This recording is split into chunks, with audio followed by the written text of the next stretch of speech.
Olá pessoal, comandante Leonardo Matos aqui, esse é o nosso Conexão Geo número 62, hoje é sexta-feira, dia 17 de janeiro de 2020. Vocês devem lembrar que no Conexão 57, 58 e 59 eu fiz uma retrospectiva dos principais eventos aí que eu considerei de 2019 e no Conexão 60 dei prioridade para falar sobre a crise Irã-Estados Unidos e na semana passada, no 61, já falei não apenas de Irã e Estados Unidos, mas também falei um pouco de outros assuntos. Hoje eu vou começar com a terceira parte dessa crise Irã e Estados Unidos, que em termos de dado mais importante e relevante que eu trago para vocês, é que no sábado passado, o governo iraniano, como eu tinha comentado no Conexão 61, confirmou, reconheceu que realmente foram eles, por engano, que abateram aquele avião ucraniano que estava decolando de Teherã para Kiev, tinha acabado de decolar de Teherã para Kiev, 4 horas mais ou menos depois do ataque iraniano contra a base iraquiana, onde tinham as tropas americanas, e mais ou menos 4 horas depois, foram 2 mísseis iranianos tentando, a bateria antiaérea de proteção a Teherã estava considerando a possibilidade de ser um ataque americano em retaliação, ao ataque que o Irã tinha feito, e aí acabou ocorrendo a morte. Esse evento, que aconteceu no sábado, acabou desencadeando muitos protestos no Irã, no sábado e no domingo, com o fechamento da internet, e a gente não sabe exatamente a extensão dos protestos. Algumas imagens chegaram aí pela mídia, mas a gente não tem noção exata do tamanho dos protestos. Como eu já tinha comentado no outro podcast com vocês, em alguns outros podcasts, é importante a gente lembrar que o Irã tem uma divisão interna, os radicais dos ayatolás, junto com a Guarda Revolucionária. O general Soleimani era da Guarda Revolucionária, então essa ala é uma ala mais radical, e a ala dos moderados, que é mais ou menos assim, liderada pelo presidente Rouhani, Essa ala moderada que acabou conseguindo formular aquele acordo nuclear com os Estados Unidos, com os outros países do Conselho de Segurança e com a Alemanha em 2015, O acordo do programa nuclear iraniano foi fechado em 2015. Em 2018, o Trump cancelou esse acordo, começou a impor sanções econômicas ao Irã. E então esse evento específico é a grande novidade. Então aí o foco da questão Irã e Estados Unidos acabou indo totalmente para essa questão, ou seja, do ataque, da destruição do avião e dos protestos, que estavam acontecendo. Para piorar a situação do Irã, Reino Unido, França e Alemanha, nessa semana, pressionaram o Irã para voltar, para não enriquecer o urânio acima dos limites do tratado, do acordo de 2015, senão Alemanha, França e Reino Unido iam impor também sanções contra o Irã. Ou seja, o pior dos mundos, tudo se virou contra o Irã, e agora a gente tem que aguardar um pouco para ver o quanto que isso vai ter de efeito, se realmente, inclusive o primeiro-ministro do Reino Unido, Boris Johnson, que obviamente com a saída da União Europeia precisa desesperadamente do apoio dos Estados Unidos, inclusive deu uma entrevista dizendo que, já falando num novo plano, num novo acordo nuclear com o Irã, capitaneado pelo presidente Trump, que é um grande negociador, segundo ele. Então, assim, isso mostra, e aí o quadro que parece, que se apresenta, duas possibilidades. Uma é que os moderados possam efetivamente ganhar força dentro do Irã e aí negociar um novo plano com esses países, e aí o Trump realmente seria muito bem nessa situação como um todo. Mas o outro lado, a gente não pode esquecer a questão dos radicais, Existem radicais da ala radical xiita lá do Irã espalhados em vários países, aliados dos radicais iranianos, Então temos o caso do Hezbollah, que eu considero o pior, o mais preocupante, no Líbano, um grupo xiita no Líbano. E eu acho preocupante porque o Hezbollah é bem organizado, digamos assim, melhorou muito por causa da guerra da Síria, eles lutaram na guerra da Síria, são armados pelos iranianos, então o grupo Hezbollah é um grupo bastante organizado, então eu acho que ainda podemos ter surpresas em relação a isso. Então essa é a grande expectativa e vamos ver como que isso aí evolui nas próximas semanas. O segundo tema que eu trago para vocês lembram que eu comentei no último podcast que no sábado ocorreriam eleições em Taiwan. As eleições foram vencidas realmente pela presidente atual, a Tsai, que é contrária ao regime chinês, contrária à aproximação da China. Isso aí foi uma outra vitória dos Estados Unidos. Os Estados Unidos apoiam o governo atual dela e, obviamente, isso aí é uma pressão para a China, né? O Taiwan é considerado uma província rebelde pela China, mas não é qualquer província rebelde. Taiwan, para vocês terem uma ideia, tem 23 milhões de habitantes e tem aí um PIB aproximado de 500 bilhões de dólares, aí 22ª, 23ª posição no mundo em termos de PIB, né? Tem uma força armada bastante razoável, né? Então, assim, Taiwan não é Hong Kong, né? Hong Kong é uma cidade-estado, 7 milhões de habitantes, 6 milhões de habitantes, e não tem força armada própria. Então é uma situação bastante diferente. Taiwan é uma ilha, tem o apoio dos Estados Unidos. Então Taiwan realmente é uma pedra no sapato da China, e a vitória da Tsai, a reeleição da Tsai à presidência de Taiwan foi muito ruim para Xi Jinping, para o presidente chinês, e ponto positivo para os Estados Unidos. E também falando aí de Estados Unidos, China, né? Quarta-feira agora tivemos aí a assinatura do Trump junto com o negociador chinês lá nos Estados Unidos, da primeira fase desse acordo comercial. Não tem tempo aqui para entrar em detalhes do acordo. Alguns especialistas têm falado que esse acordo não é assim tão bom. Obviamente o Trump está tentando capitalizar ao máximo, né? Tentando sair aí como grande vitorioso. Pelo lado do chinês também, o Xi Jinping falando que foi um bom acordo. Mas vários especialistas já têm falado que não é bem assim. As tarifas ainda estão altas dos dois lados, em muitos setores.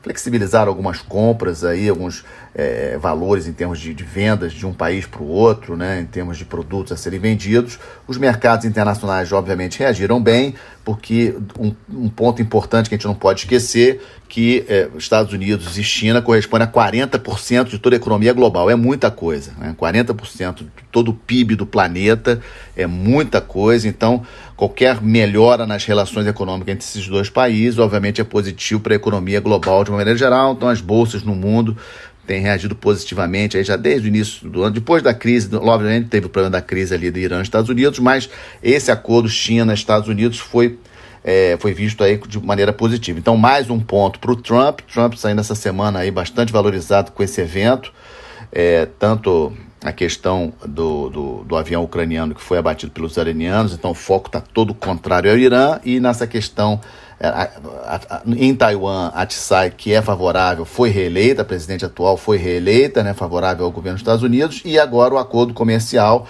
que o Trump tem aí falado que foi positivo e que foi uma vitória dele. Outro assunto também não esperado, surgiu essa semana. Na terça-feira, o presidente Putin, no discurso anual que ele faz ao parlamento russo, ele lançou aí novas ideias em relação a mudanças na Constituição russa que podem vir a criar um super primeiro-ministro com poderes de escolher os ministros, etc. Hoje esse poder é do presidente da República e, obviamente, os especialistas internacionais todos estão apontando aí para uma ideia do Putin de permanecer no poder. O Putin, ele foi reeleito, né? Ele não pode mais ser eleito novamente, né? Não pode ter um terceiro mandato seguido.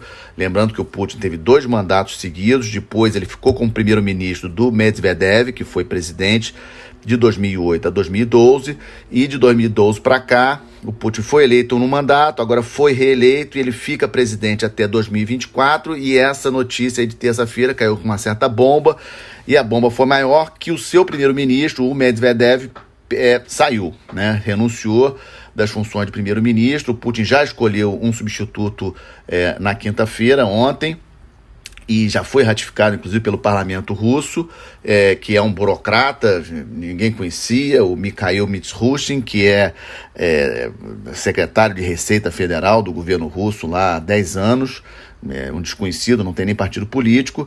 Isso tudo vem a reforçar a imagem do Putin, a vontade dele de permanecer no poder depois de passar a presidência em 2024. Vamos ver exatamente o detalhamento dessas propostas do Putin. Isso aí não foi muito esclarecido, mas, sem sombra de dúvidas, é um sinal de que o Putin pretende permanecer no poder após 2024.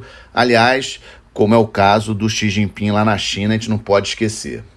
Outro assunto que eu trago para vocês, muito importante, essa semana, na quarta-feira, tivemos a inauguração da nova Estação Antártica Comandante Ferraz, um grande evento para nós brasileiros. Eu acho que é importante a gente lembrar um pouquinho da história da nossa presença na Antártica, né? Os primeiros artigos e discussões mais fortes sobre a importância de estarmos na Antártica foram da professora Terezinha de Castro, sem sombra de dúvidas, aí, uma das maiores geopolíticas brasileiras. A Terezinha, ela escreveu um artigo muito importante em 1956, defendendo a importância do Brasil estar na Antártica, escreveu outro artigo em 57. O primeiro brasileiro a estar na Antártica foi o Dr. Durval Rosar Borges. Ele foi à Antártica pelo Programa Antártico Americano em 58. O primeiro brasileiro a estar no Polo Sul foi o professor Raul Junqueira, meteorologista, também foi pelo Programa Antártico Americano em 1961. Depois a gente dá um salto, nos anos 70, importantíssima participação do deputado federal Eurípides Cardoso de Menezes, talvez o congressista que mais apoiou a adesão do Brasil, a presença do Brasil na Antártica, né? Ele se tornou muito amigo da professora Terezinha de Castro. Em 75 aderimos ao Tratado da Antártica, nós não, lembrando que o Brasil não participou da assinatura do Tratado da Antártica em 1959, porque não tinha feito até aquele momento nenhuma pesquisa na Antártica, não tinha mandado navios para a Antártica, nada disso. Em 75 o presidente Geisel adere ao tratado, resolve aderir ao Tratado da Antártica. E, finalmente, em 1983, os navios saíram daqui em 82, em dezembro de 82, em janeiro de 83, o Barão de Tefé, navio da Marinha do Brasil, e o professor Besnar, navio da Universidade de São Paulo, da USP, chegaram à Antártica. Primeira expedição oficial do Brasil. Já em 84, a gente inaugurava a nossa Estação Antártica Comandante Ferraz, e em 2012 tivemos aquele incêndio terrível com o falecimento de 2 militares que tentaram debelar o incêndio, acabaram falecendo, e logo em seguida foi retirado todos os escombros lá da estação, etc., uma grande operação logística de retirada dos escombros. Foi feita uma licitação internacional, o projeto da nova Estação Antártica do Estúdio 41, lá de Curitiba, um projeto brasileiro, e a licitação internacional acabou sendo ganha por uma empresa chinesa. A estação está realmente lindíssima, o dobro da capacidade em termos de pesquisa, de laboratórios. Sem sombra de dúvidas, hoje nós temos uma das estações científicas aí mais preparadas, né, de todo o continente antártico. Mas quando eu digo uma das, vamos colocar aí talvez a quarta, quinta, né, porque tem estações maiores e com maior capacidade de pesquisa, e esse é o que eu acho também um ponto importante. Devemos estar muito satisfeitos pela nossa nova estação, vai abrir possibilidades de mais pesquisas, inclusive de podermos receber pesquisadores de outros países para, em parceria, tentarmos implementar novos projetos. Isso é excelente, mas nós não podemos esquecer que essa é a nossa única estação. E é uma estação sem pista de pouso, né? Os aviões da Força Aérea Brasileira são obrigados a pousar na pista chilena, né? Da base chilena, que fica próxima, na mesma ilha onde está a nossa estação. Ou seja, a nossa estação não tem capacidade dos aviões da Força Aérea Brasileira pousarem na nossa estação. E vários outros países possuem mais de uma estação, né? Os Estados Unidos tem 3 estações, inclusive a maior estação na Antártica, ela é americana. Para vocês terem uma ideia, a estação de McMurdo, ela tem a capacidade de 1.300 pessoas. A nossa estação tem uma capacidade de 64 pessoas, né? Se vocês terem uma dimensão aí. A China, por exemplo, que aderiu ao tratado e se tornou membro consultivo com direito a voto 2 anos depois do Brasil. O Brasil se tornou membro consultivo em 83, a China se tornou membro consultivo em 85 e já está construindo a sua 5ª estação, né? Para vocês verem aí como que nós ainda temos que crescer e aumentar o nosso protagonismo, porque a Antártica, ciência é poder. Quanto mais pesquisas de qualidade, quanto mais pesquisas nós fizermos na Antártica, quanto maior for a nossa presença física na Antártica, com estações, etc., maior é o poder do Brasil, maior a capacidade do Brasil reivindicar posicionamentos, etc., para manter o tratado como está, o continente antártico livre aí de explorações comerciais, minerais, etc. Como sempre eu faço, no último item, estamos de olho. Nessa semana agora vamos ter o Fórum Econômico Mundial em Davos, de 21 a 24. Do Brasil, o ministro Paulo Guedes vai representando o presidente da República. É um fórum econômico importante, acontece todo mês de janeiro, lá na Suíça, e vamos aguardar. Há uma possibilidade da presença, inclusive, do presidente Trump nesse evento, né? Também nessa próxima semana, o presidente Bolsonaro, com uma grande comitiva, na próxima sexta-feira, dia 24, ele viaja para a Índia, um evento muito importante, já falei aqui em outros podcasts. Índia, segunda maior população do mundo, nosso comércio bilateral com a Índia, considerando o tamanho dos dois países, é muito pequeno, a gente tem muito a crescer em termos de comércio com a Índia. Vejo muito positivo a visita do presidente brasileiro à Índia com essa comitiva. Ele já foi em outubro à China, agora está indo à Índia com uma grande comitiva. Acho isso excelente. Temos muito que crescer em termos de comércio com a Índia. A Índia é o terceiro maior importador de petróleo do mundo, por exemplo, é um país que importa alimentos também. Então acho que nós temos muitas possibilidades aí de crescer. Super positivo. A Índia tem um programa de construção de navios importante. Então, assim, a Índia é, sem sombra de dúvidas, um ator importantíssimo no cenário internacional. Essa visita eu considero muito importante, vamos estar atentos. Ela começa na próxima sexta-feira, dia 24. E também, na semana que vem, o processo do impeachment do presidente Trump, que a Câmara entregou para o Senado essa semana, vai começar a ser discutida no Senado na próxima terça-feira. Então, também é um evento, sem sombra de dúvidas, importante, embora eu ache, já comentei aqui em outros podcasts, que é muito difícil o presidente Trump sofrer o impeachment no Senado, que tem a maioria dos republicanos, mas, de qualquer maneira, é um evento importante e vamos acompanhar nessa próxima semana. Então esse foi o nosso Conexão Geo 62. Lembrando a todos que todos os nossos podcasts estão disponíveis na página do YouTube e também no Spotify, e outras notícias também acompanhando aí na nossa página no Facebook e Instagram. Desejo a todos aí um bom final de semana, uma boa semana. Até o próximo Conexão Geo. Obrigado.